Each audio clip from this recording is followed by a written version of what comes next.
So good morning. Welcome everyone to our time together this week.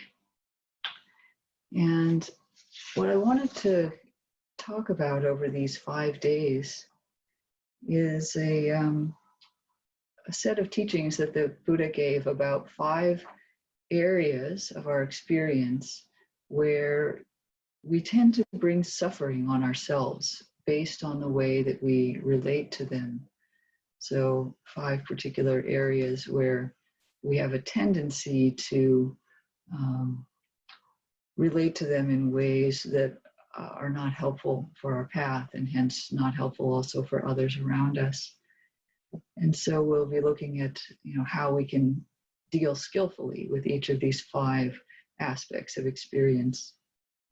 And the first one is the body itself, something that we're maybe all thinking about more than we used to. Not that we didn't before, but now in a different way, right? As we consider how many times per day we're washing our hands and keeping our body distant from other people, and thinking about its vulnerability and other factors. And there are, of course, ways we can do this quite unskillfully.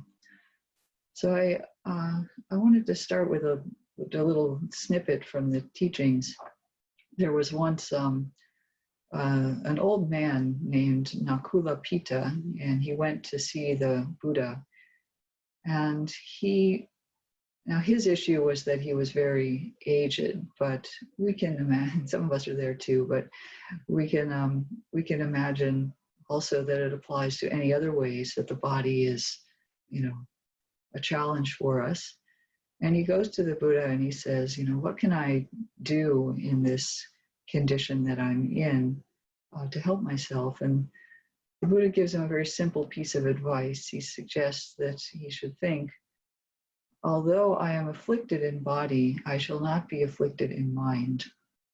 And, this is a very deep teaching in and of itself. But it reminds us that there are ways in which we have choices about how we relate to the body. It's different from the mind. And there are, possibilities for understanding its vulnerability and making that actually part of the path. So we may be healthy now, but maybe someday we'll be afflicted in body, or someone that we know, or even, being physically healthy in terms of illness. Many of us have issues with our bodies in certain ways. We're getting older, or we have some other condition that's affecting us or limiting us. So this is a powerful teaching, really, anytime. Although I'm afflicted in body, I shall not be afflicted in mind. So I thought this would be an opportunity today to really relate to our bodies. And I invite you now to actually feel your body as it is, whether you're still kind of in meditation, or if you've opened your eyes and are taking in the surroundings. Just feel how the body is. It's a collection of various sensations. Some parts of the body feel solid. Some parts feel more fluid, or sometimes little tingling sensations. Some parts we can't feel that well. If you do a body scan, for example, you might routinely have a part that you just don't connect with that well. And there are some parts that feel very spacious and open. We can feel them fine, but there's sort of no strong sensation there. It's a combination of a lot of different things. We can consider, in our mind, that the body is vulnerable. It's made of things that have sort of come together in some way, and they tend not to stay together. They'll fall apart again someday. So just using the body as a way to understand some of the truths of the world also. And then, because this is the body that we've got this time, it can be very helpful to offer it goodwill. Just start from a place of, I care about this body. I wish it good health, although I don't know. But I certainly wish it goodwill in any form. So maybe in however way it makes sense to you, offer some small amount of metta to the body itself. May my body be at peace. This collection of elements and parts, may it function well. May it meet the surroundings well. May it benefit from the food I give it. That's what the body needs to go on. It needs physical food. That's called the condition or the nutriment for the body. It's very basic to all beings. Actually, some kind of energy has to come in.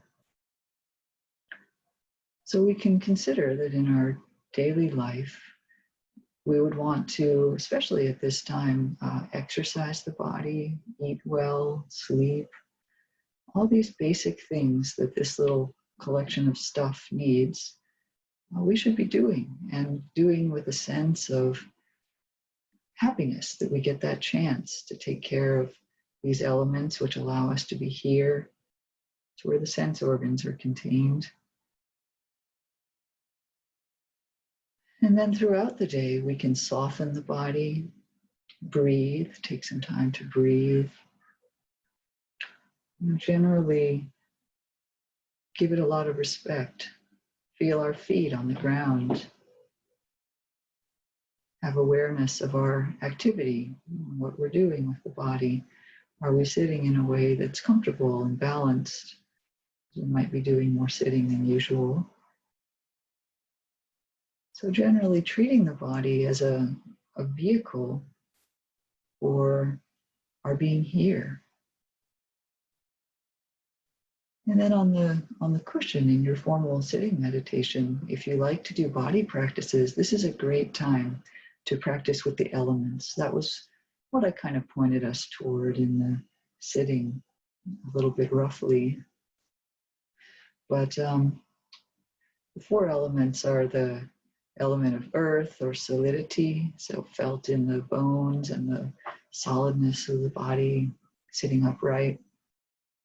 The water element or liquidity felt in the saliva and also in the cohesion. Solids are bound together by liquid. Anyone who's made bread knows this. Put the water into the flour and that's how you make it something solid. So there's that aspect. And then the fire element is the heat, the warmth or coolness of the body. And the air element is the motion, the tendency for the air to come in and out, the flow of the blood, although that's a liquid itself, its motion is considered part of the air element, to the dynamic, mobile quality of life. And these four things, these four aspects or experiences can be tuned into. The body is actually just a combination of these four sensations, maybe along with space. Some areas feel spacious. They're not meant to be literal physical things where we could cut out the earth element and put it separate. They're actually all bound together, but they are experiences. This is an experiential understanding of what the body is, what form is. And we see, when we think in that way, that it's not any different from outside. You know, you pick up a fork, that's earth element, it's solid. It's also cold, it's colder than your hand and it drains the heat out, so you feel the fire element as you pick up a cool fork. We feel the air element in the wind around us and the water that we interact with throughout the day and need to drink. So there's all kinds of ways that we can see outside of us these four elements also. And I think it's especially important at this time when we feel like the physical surroundings themselves are a threat, that we really connect with the fact that we are part of nature, that what's in us and what's outside of us is not any different in a fundamental way. It's important at this time to connect ourselves into the larger ecology and, you know, notice that you're part of the sky, you're part of the trees. Yeah, we have to take some certain precautions. We always did, of course. You know, you wouldn't walk in front of a car because their earth element is stronger than your earth element. So these things still apply, but we have a few more. But we haven't ever stopped being supported by the air, the water, the food, the energy that we take in. That's just as true. And connecting with that is a counterbalance to our sense of fear around what my body's going to get into it. So how we relate to the body, or to form in general, as it's called, is something that we have a choice about. And in this time, we want to be careful not to do it in a way that brings suffering. In the teachings of the Buddha, the body is likened to a lump of foam. It's interesting because, in some sense, that makes it feels very vulnerable. It's just going to pop or something. But I think the idea was that it's kind of a light thing, because often we think of our body as kind of a burden. It's heavy, it's lumpy, it's painful.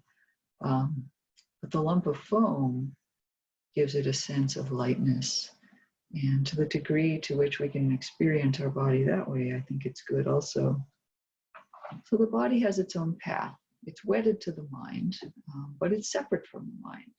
Although we are afflicted or affected in body in certain ways, the mind may be unafflicted or unaffected, and we can relate in ways that don't cause suffering. So I'll just end with a poem. The body is sometimes also likened to a house in the teachings, and this is from Japanese poet Izumi Shikibu.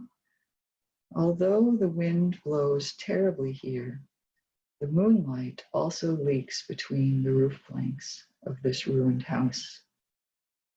So the body has some vulnerabilities. It has leaks between its roof planks, but actually those are the place through which the moonlight can shine, or the sunlight and the morning light.